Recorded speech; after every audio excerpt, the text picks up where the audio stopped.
بسم اللہ الرحمن الرحیم۔ ناظرین السلام علیکم۔ YouTube news channel Kharian gazette میں ہوں گل بخشا میں پیش خدمت ہے آج کا کالم بعنوان فیصلہ انصاف کا عدالتی قتل ہے۔ ناظرین، احتساب عدالت کے عسکری جج ناصر جاوید رانا، جس کو جنرل مشرف کے دور میں سپریم کورٹ نے 2004 میں جوڈیشل پاور کے لیے نااہل قرار دیا تھا، جسے 2022 میں شہباز شریف نے عسکری جج کے طور پر تعینات کیا، اس نے اڈیالہ جیل میں 190 ملین پاؤنڈ ریفرنس کا فیصلہ سنائے جانے کی رسم ادا کرنے سے پہلے اڈیالہ جیل کے اطراف میں رینجرز اور پولیس کے دستے کھڑے کر دیے کہ کہیں قیدی نمبر 804 سے محبت کرنے والے قیدی کو اٹھا کر نہ لے جائیں۔ ناظرین، ARY نیوز کے مہر بخاری اور غریدہ فاروقی نے فیصلے کے اعلان سے ایک دن قبل خبر دیتے ہوئے کہا تھا کہ عمران خان کو 190 ملین پاؤنڈ القادر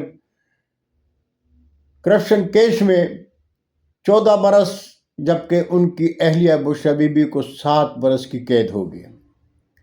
تحریک انصاف کی قیادت اور پاکستانی بھی کسی خوش فہمی کا شکار نہیں تھے۔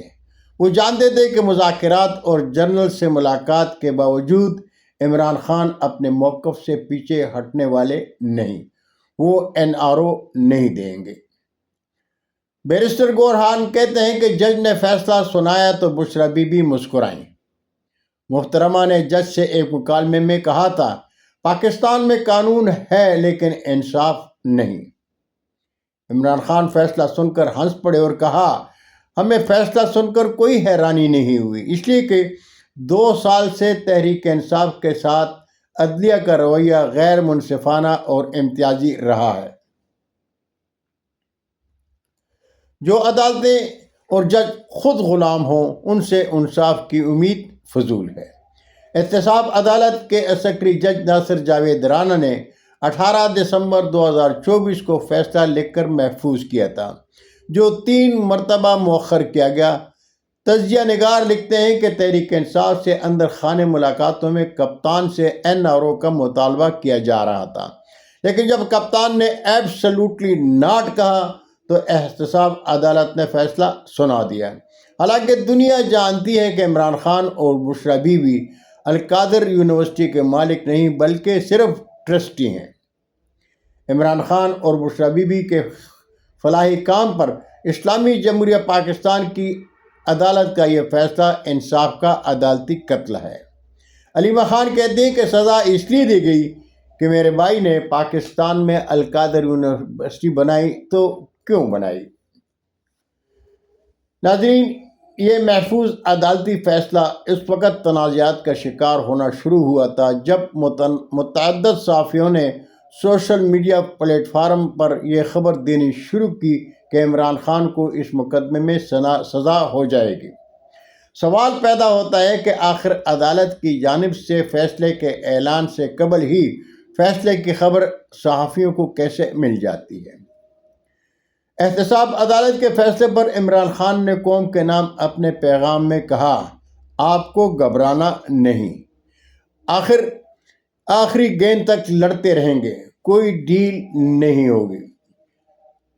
القادر ٹرسٹ کے کالے فیصلے کے بعد عدلیہ نے اپنی ساکھ مزید تباہ کر دی۔ عدالتی تاریخ میں ایسا مذاق کبھی نہیں دیکھا گیا۔ جس نے فیصلہ جج کو لکھ کر بھیجا ہے اس نے میڈیا کو بھی لیک کر دیا تھا۔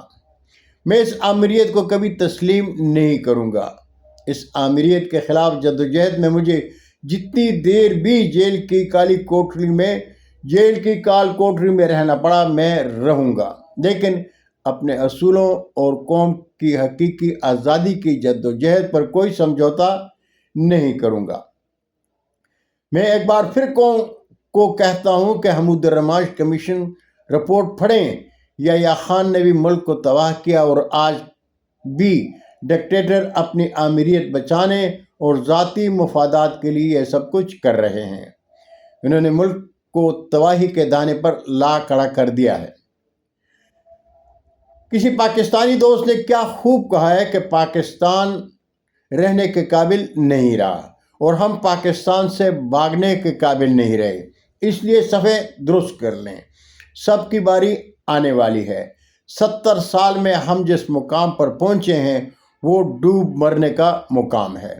جس نے سیرت پڑھانے کے اہتمام کرنے والے کو سزا سنائی، اب وہ جانے اور یزید وقت جانے۔ عمران خان سرخرو ہو گیا، اس لیے کہ ہمارے دیش میں جسے سپریم کورٹ خائن اور بددیانت لکھ دے، اسے برطانیہ سے بلا کر تخت اسلام آباد پر بٹھا دیا جاتا ہے، اور جسے سپریم کورٹ صادق اور امین لکھ دے، اسے دینی یونیورسٹی بنانے کے جرم میں سزا سنا دی جاتی ہے۔